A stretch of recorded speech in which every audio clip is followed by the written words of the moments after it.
अरे शांता बहन, आओ आओ, आज बड़े दिनों बाद याद आई। भैया 4 किलो बिरयानी पैक कर दो, आज घर में मेहमान आए हैं, उनसे तुम्हारी बिरयानी की खूब तारीफ की है मैंने, तो कह रहे आज टेस्ट करवाई दूं। हाँ हाँ शांता बहन, अभी पैक कर देता हूँ, साथ में सलाद और चटनी भी रख दूंगा। बिरयानी बिल्कुल गर्म है, उम्मीद करता हूँ आपके मेहमानों को पसंद आएगी। आपके हाथ की बिरयानी आखिर किसे पसंद नहीं आएगी भाई साहब। ये है किशनगढ़ गांव में रहने वाला मदन लाल, जो उस गांव में बिरयानी बनाकर बेचा करता था। उसकी बिरयानी गांव में सभी को खूब पसंद आती थी। वैसे तो रोज ही उसकी अच्छी आमदनी हो जाती थी, लेकिन त्योहारों के समय उसकी आमदनी और भी बढ़ जाती। ऐसे ही समय बीता। एक रोज घर पहुंचकर मदन हिसाब कर रहा होता है। लो, दुकान से आए नहीं कि फिर हिसाब किताब लेकर बैठ गए। चलिए पहले चलकर खाना खा लीजिए, उसके बाद ये सब करते रहना। ललिता, इतनी कम कमाई से हम अच्छी जिंदगी कैसे जी पाएंगे? नहीं नहीं, मुझे अपने काम को कैसे भी करके आगे बढ़ाना होगा। अब मदन कोई न कोई जुगाड़ लगाकर अपनी लागत कम करके कमाई बढ़ाना चाहता था। इसके लिए उसने बिरयानी में महंगे चावल की जगह राशन के सस्ते चावल डालने शुरू कर दिए। अरे भाई, ये चावल तो बहुत छोटे लग रहे हैं और स्वाद भी इनका अलग है। नहीं रमेश भाई, चावल तो वही है और वैसे भी इतने कम दाम में तुम्हें कहीं और बिरयानी नहीं मिलेगी। नहीं नहीं, वो बात नहीं है, आपके यहाँ की तो बिरयानी लाजवाब है। लेकिन उस रोज भी उसकी कमाई 2000 से ज्यादा नहीं हो पाती। ये देख वो परेशान हो जाता है, इसलिए वो और बचत करने के चक्कर में बिरयानी के साथ सलाद और चटनी देना भी बंद कर देता है। ऐसे ही दिन बीते। एक रोज वो किसी काम से शहर गया हुआ था और लौटते वक्त जंगल वाले रास्ते से घर लौट रहा था। तभी उसकी नजर आदिवासियों के ऊपर जाती है, जो कुत्ते को पकड़कर आग में पकाकर खा रहे होते हैं। ये देखकर मदन लाल उनके पास जाता है। अरे अरे, ये तुम लोग क्या कर रहे हो? इस कुत्ते को पकाकर खा रहे हो? हाँ, हम आदिवासी हैं भाई, और जब हमें खाने के लिए कुछ नहीं मिलता तो हम इसे ही पकाकर खा जाते हैं। बहुत ही स्वादिष्ट होता है, आप खाओगे क्या? अरे नहीं नहीं, तुम लोग ही खाओ। बाजार में चिकन कितना महंगा मिलता है, कितने पैसे तो उसी में बर्बाद हो जाते हैं। तो क्यों ना मैं भी इनकी तरह बिरयानी में कुत्ता डालकर बेचूं। वैसे भी लोगों को तो मांस खाने से मतलब है, फिर वो चाहे मुर्गे का हो या कुत्ते का। ऐसा सोचकर अगले ही दिन मदन लाल जंगल की ओर जाता है और थोड़ी सी बोटी डालकर कुत्ता पकड़ लाता है। फिर उसे काट कर ले आता है और अगले दिन उसी में बिरयानी बनाकर सबको खाने को देता है, जिसे खाने के बाद एक ग्राहक उससे कहता है, अरे मदन भाई, ये क्या, ये बिरयानी में तो एक भी लेग पीस नहीं है, ऊपर से इसका स्वाद भी कुछ अटपटा सा है। अरे अब जरूरी तो नहीं ना कि हर रोज आपको लेग पीस ही मिले, जो बना है उसे खा लो। तभी वहाँ शांता बहन आ जाती है। आओ आओ शांता बहन, बड़े दिनों बाद आई हैं आप। क्या करें मदन भाई, अब महंगाई भी तो इतनी बढ़ गई है, अब रोज रोज तो बिरयानी खाई नहीं जा सकती। अच्छा, अब 2 किलो बिरयानी पैक कर दो। उस दिन मदन लाल खुश था, कम लागत लगने से उसकी ज्यादा कमाई हो गई थी। शांता जब वो बिरयानी लेकर घर आती है और अपनी बेटियों को खाने को देती है, तो उन्हें उसमें से एक अजीब सी स्मेल आती है। छी माँ, इसमें तो कितनी बदबू आ रही है, दिखा तो। आय हाय, कितनी गंदी बदबू है। मैं अभी से फेंक कर आती हूँ। शांता बिरयानी बाउल में लिए बाहर जाती है। तभी एक आदिवासी आदमी उसे टकरा जाता है। नजरों में कोई खराबी है क्या, जो देखकर नहीं चला जाता? माफ करना माई, कल से भूखा हूँ, कुछ खाया नहीं है, आपके पास कुछ खाने को है तो दे दो। ये बिरयानी इसे ही दे देती हूँ, वैसे भी पैसे देकर खरीदी है तो बेकार में फेंकने से अच्छा है कि इसे ही खाने को दे दूं, कम से कम बदले में दुआएं तो देगा। अच्छा ये लो, चिकन बिरयानी खा लो। चिकन बिरयानी? आप मुझ भूखे को बिरयानी खिलाएंगी? आपका दिल तो सचमुच बहुत बड़ा है। उस बिरयानी को जैसे ही उस आदमी ने अपने मुंह में डाला तो उसने कहा, क्यों मजाक करती हो बहन जी? ये कुत्ता बिरयानी देकर इसे चिकन बिरयानी कह रही हो? ये क्या बकवास कर रहे हो? मैं एक आदिवासी हूँ, जंगल में कुछ न मिलने पर कुत्ता भी पकाकर खा जाते हैं, इसलिए मुझे अच्छे से पता है कि इसमें डाले हुए पीस कुत्ते के हैं। ये सुनकर शांता गुस्से में आ जाती है। उधर घर जाने से पहले मदन लाल उस दिन भी जंगल से कुत्ता मारकर बोरे में डालकर घर लाता है और घर के पीछे छुपकर उसे लाकर काट रहा होता है। छी, ये आप क्या कर रहे हैं? इसका मतलब आप बिरयानी में कुत्ता डालकर? हे भगवान, आपको शर्म नहीं आई लोगों को धोखा देते हुए? चुप कर तू, धंधे में हर चीज जायज है, समझी? आज भी मैं दुकान में कुत्ता बिरयानी बेच कर आया हूँ और ये देख मेरी कितनी कमाई हुई है, देख। फिर वो दोनों घर के अंदर चले जाते हैं। कुछ देर बाद उनके घर के बाहर लोगों की भीड़ लग जाती है। अरे इतने सारे ग्राहक यहाँ, लगता है इनको वो बिरयानी कुछ ज्यादा ही पसंद आ गई। तभी तो घर तक लेने आ गए। अभी नहीं, देखिए कल मिलेगी। अब आपको कल मिलेगी चिकन बिरयानी। अच्छा, चिकन बिरयानी या कुत्ता बिरयानी? अरे बिल्कुल सही कह रही है वो है। तुम्हारे हाथ की बिरयानी खाकर मुझे सुबह से उल्टियां हो रही हैं और मुझे तब से दस्त लग गए। भाई साहब जरा यहाँ आना तो। उस आदिवासी आदमी को वहाँ देख मदनलाल हैरान रह गया। इसे अभी के अभी पुलिस के हवाले कर देते हैं। इसे ऐसे नहीं छोड़ना चाहिए। खाने में इतनी मिलावट कर रहा है ये। सब मदन को पकड़ कर ले जाने वाले होते हैं कि तभी वहाँ ललिता आ जाती है और वो सबसे अपने पति के किए की माफी मांगती है। मदनलाल को भी अपनी गलती का एहसास हो जाता है और वो भी सबसे माफी मांगता है। गांव वाले उन दोनों पर दया खाकर उन्हें माफ कर देते हैं, लेकिन मदन अपने लालच के चक्कर में अब अपनी बिरयानी की दुकान से हाथ धो बैठता है, क्योंकि अब कोई भी ग्राहक उसके यहाँ आना पसंद नहीं करता था।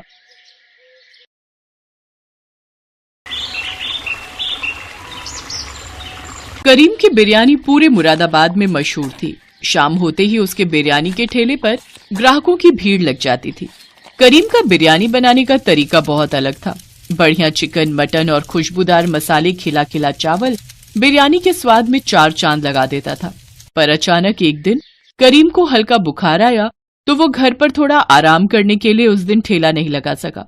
उसने सोचा कि तबीयत में सुधार हो जाएगा, पर करीम की तबीयत ज्यादा बिगड़ गई और बुखार ज्यादा बढ़ता गया, जिस कारण करीम के शरीर में बहुत कमजोरी हो गई। इसी वजह से करीम बिरयानी का ठेला भी नहीं लगा पा रहा था और उसके काम का नुकसान हो रहा था। ये लो तुम्हारी दवाई, डॉक्टर साहब ने बोला है बिल्कुल भी काम पर नहीं जाना, अभी तुम कुछ दिन और आराम करो। नहीं रुखसाना, मेरा पहले ही काम बहुत खराब हो गया। कितने दिन से मैंने ठेला नहीं लगाया और तुम्हें तो पता है घर का किराया सर पर आ रहा है। बिजली पानी सबका किराया भी तो देना है। काम नहीं करूंगा तो पैसे कहाँ से आएंगे। चिंता मत करो, अब मैं ठीक हूँ, बस थोड़ी कमजोरी है। कल सुबह ठेला लगाने की तैयारी करता हूँ। एक काम करती हूँ, मैं भी तुम्हारे साथ जल्दी उठ जाऊंगी, दोनों मिलकर तैयारी कर लेंगे। ठीक है, फिर सुबह मुझे जल्दी उठा देना। और करीम मियाँ, किराया कब दे रहे हो? मैंने सोचा तुम तो आओगे नहीं तो खुद ही आ जाऊं। अकरम भाईजान, बस कुछ दिनों से तबीयत खराब चल रही है, इसलिए काम भी बंद पड़ा है। कुछ दिन कमाई करके फिर मैं जल्दी ही किराया देने की कोशिश करूंगा। नहीं, अब एक भी दिन ऊपर नहीं करना। कल तक मेरा किराया मुझे दे दो। वैसे भी मेरे साले की शादी है, मैं कुछ दिनों के लिए परिवार के साथ शादी में जा रहा हूँ, उसके बाद बहुत देर हो जाएगी। शादी के लिए खरीदारी भी तो करनी है। तू कुछ भी करके कल तक पैसों का इंतजाम कर ले, मैं कल फिर आऊंगा। अकरम धमकी देकर चला जाता है। करीम बिरयानी का ठेला लेकर बाजार पहुंचता है, पर अब उसी जगह पर किसी दूसरे आदमी ने बिरयानी का ठेला लगाना शुरू कर दिया। उसके सारे ग्राहक भी उसी ठेले पर बिरयानी खाने लगे, क्योंकि वो बिरयानी वाला करीम से कम दाम में बिरयानी खिला रहा था। इस कारण करीम की बिक्री बहुत कम हुई। करीम परेशान हो गया, क्योंकि अगले दिन अकरम फिर से किराया लेने आ गया। देख करीम, तू मेरा किराया नहीं चुका सका, अब ये ठेला, बर्तन और घर का सामान मैं कबाड़ में बेचकर अपना किराया पूरा करूंगा। चलो लड़को, जल्दी जल्दी सारा सामान उठाओ और ले चलो। अकरम भाई, ऐसा ना करो, मेरे छोटे छोटे बच्चों को लेकर मैं कहाँ जाऊंगा? रात होने को है। अकरम भाईजान सुनो, अल्लाह के लिए मुझ पर रहम करो अकरम भाई। अकरम ने करीम की एक नहीं सुनी, वो उसका सारा सामान उठाकर ले गया। करीम की आंखें आंसुओं से भर गई। उसने अपने बेटे को गोद में लिया और पत्नी और बेटी के साथ घर से बाहर निकल आया। सुनिए, शाम होने को है, अब हम कहाँ जाएंगे? कोई ठिकाना भी तो नहीं है। थोड़ी देर में दिल्ली की बस आने वाली है, दिल्ली में ही रहेंगे। यहाँ मुरादाबाद में रहने का अब कोई फायदा नहीं। दिल्ली एक बार भाईजान के पास चलते हैं, हो सकता है वो कोई काम दिलवा दे।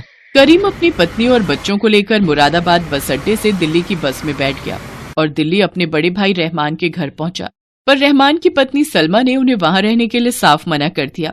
देखिए जी, मैं इन्हें यहाँ रहने के लिए इजाजत नहीं दे सकती। आप तो जानते ही हैं दिल्ली शहर में खर्चे कितने हैं। हम ही बड़ी मुश्किल से 2 वक्त की रोटी जुटा पाते हैं।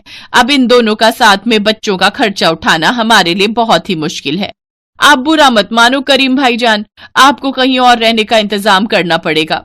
बेगम, कुछ दिन तो। आप बीच में मत बोलो, बात मैं कर रही हूँ ना। देखिए भाईजान, ये सीधे हैं, ये तो आपको अपना छोटा भाई मानकर यहाँ रख लेंगे, पर सारी परेशानियां तो मैं जानती हूँ ना। छोटी छोटी चीजों के लिए कितनी मुश्किलें आती हैं। रुखसाना, तुम्हारे भी तो मायके वाले रामपुर में है ना, उनके पास क्यों नहीं चली जाती हो?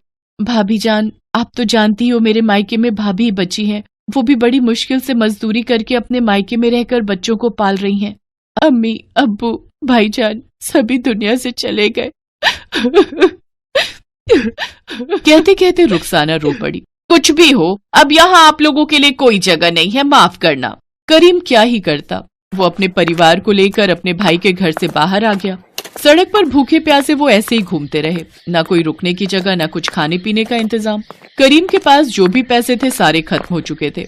करीम कुछ देर के लिए बच्चों को लेकर फुटपाथ पर एक कोने में बैठ गया। तभी उसका बेटा खेलते खेलते रोड के दूसरी तरफ बने एक बड़े होटल के पास भाग गया। वहाँ बहुत सारे गुब्बारों की डेकोरेशन का काम चल रहा था। हटो बेटा हटो यहाँ से, यहाँ काम चल रहा है, छोड़ो इस गुब्बारे को, जाओ यहाँ से। अरे जुम्मन मियाँ जल्दी जल्दी डेकोरेशन का काम खत्म करो, वसीम साहब और उनकी बेगम आने ही वाले होंगे। कुछ भी कहो वसीम साहब, हर साल अपनी बेगम का जन्मदिन बेहद धूमधाम से मनाते हैं। तभी होटल के अंदर से मैनेजर फोन पर बात करता हुआ बाहर आता है। सर, मुरादाबादी बिरयानी के बारे में आपने मुझसे कहा था, पर हमारे मुरादाबादी बिरयानी बनाने वाले बावर्ची की तबीयत खराब हो गई है, वो एक हफ्ते की छुट्टी पर गया है। सर मैं जानता हूँ मैडम को मुरादाबादी बिरयानी कितनी पसंद है, और आज वैसे भी उनका जन्मदिन है। ठीक है सर, मैं कुछ करता हूँ। इतनी जल्दी कहाँ से लाऊं मुरादाबादी बिरयानी बनाने वाला, बहुत मुश्किल है। आधे घंटे में सर और मैडम होटल पहुँचने वाले हैं। सर जी मैं कुछ मदद करूं? मैं मुरादाबादी बिरयानी बहुत लाजवाब बनाता हूं। सच तो यह है कि मुरादाबाद में मेरा अपना बिरयानी का ठेला था, पर कुछ मजबूरियों के चलते मुझे दिल्ली आना पड़ा। आप मेरे से बिरयानी बनवा कर देख सकते हैं, मुझे भी काम मिल जाएगा और आपका भी काम हो जाएगा। मेरा नाम करीम है। बच्चा खेलते खेलते यहाँ आ गया था, मैं उसे बुलाने आया, तभी आपकी बातें सुनी और मुझे लगा कि आप बड़ी परेशानी में हैं। अच्छा तो तुम मुरादाबाद के रहने वाले हो, ठीक है। अगर तुम मुरादाबादी बिरयानी लजीज बना सकते हो तो हमें कोई हर्ज नहीं है। आओ मैं तुम्हें होटल की रसोई दिखा देता हूँ। ठीक है साहब, मैं अपनी बेगम को बोल देता हूँ, फिर आपके साथ चलता हूँ। करीम रुखसाना को बोलकर मैनेजर के साथ होटल के अंदर चला जाता है। होटल की रसोई में जाकर करीम बिरयानी बनाना शुरू करता है। आसपास खड़े बहुत से बावर्ची उसे मुरादाबादी बिरयानी बनाते हुए देख रहे थे। करीम के लिए तो बिरयानी बनाना बहुत ही आसान था। वो झटपट बहुत ही बढ़िया लजीज खुशबूदार बिरयानी बनाकर तैयार कर देता है।